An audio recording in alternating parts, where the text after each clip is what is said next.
as a viewer, you're going to agree with me that there is this satisfying feel when you see a content that has this quality. Like you're just like, okay, this is visually appealing, I want to stay and watch. Okay, so hey guys, in this video I'm going to be sharing with you my lighting setup. I'm going to show you how I was able to achieve this beauty. Okay.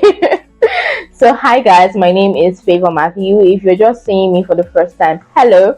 I really don't know what I do in this channel. Just stick around to find out. As a growing creator, there is nothing wrong with filming with the natural light. I filmed most of my previous content with natural light. Even my background video that went viral, I literally sat in front of my window to film that content, and yo, you know what happened, right?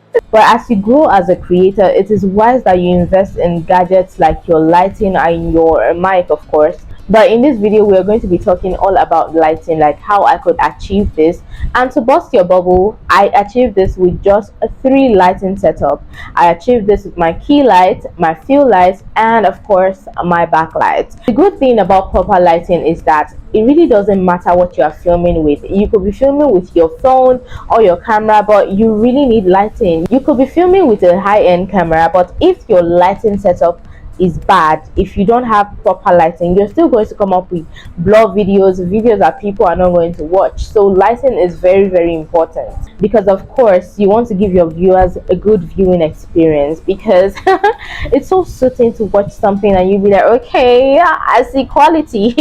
Lighting goes a long way in enhancing the quality of your video. Okay, so now before I start mentioning the lights that I used, I just want to show you my background without light. Like it's so dark.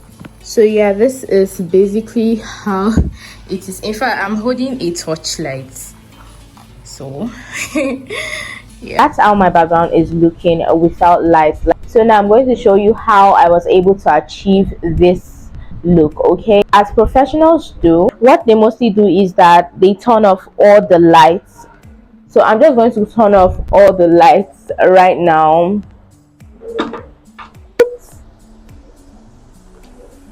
So this is how I am looking without any light on.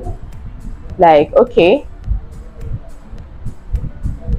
1 minute, I'm going to yes, turn off all the lights. Where's the lights? Where's the other lights?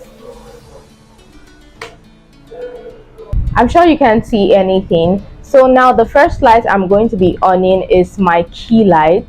Oh, I can't see anything. Yeah, so now this is my key light on 45 degrees by my side. Like my tripod is here and my key light is here. Okay, it's facing me directly. I can't even look at it. Okay, it's that bright. For your key light, you need a studio light, a tripod to hold your lights, and electricity to power your lights, because currently I'm using electricity, or maybe if it comes with batteries if there is no electricity. Okay, whichever studio light you want to use as your key lights, it's 100% up to you. Okay, but for me, I'm using the newer LED 660 photography light. This video is not sponsored, it's just the light I am using, and it's pretty much serving me, but currently is not paired to a softbox. It's just here, almost blinding me. I'm going to get a softbox soon. The placement of your light actually makes a difference on how your video is going to look like. I notice most professionals put their light 45 degrees in front of them, like what I am doing now. It's like at the right corner. This is my right. It's at the right corner of my face. But if you notice, it's creating some kind of shadow at the other side of my face. So that is why we need like a few lights. A few light is any other small light that is not as bright as your key lights. It's just going to be there complementing your skin and just filling up the shadows. So for my fill light, I'm going to be using the influencer light. So I'm just going to turn it on now. Yes, okay. So it's more like covering the shadow at the other corner of my face. You can of course go ahead and film like this, but just to give it a more dramatic cinematic look, I am going to be working with tube lights. Hey! So I got this RGB stick lights. Honestly, there is so much you can do with stick lights. As it is now, I can use it to do my fill lights if I don't want to use the influencer light, but I just want it to like be in the background, you know, stuff like that. So I'm just going to place it at the corner of my wall, just so to give it like this cinematic depth. Put whatever color you want to use, guy, like you're not limited to. I'm filming with an iPhone XR right in front of me on my tripod. So now with my key lights, my fill lights, and my backlights to highlight the background, that was how I came up with this setup. See you in my next video. Bye.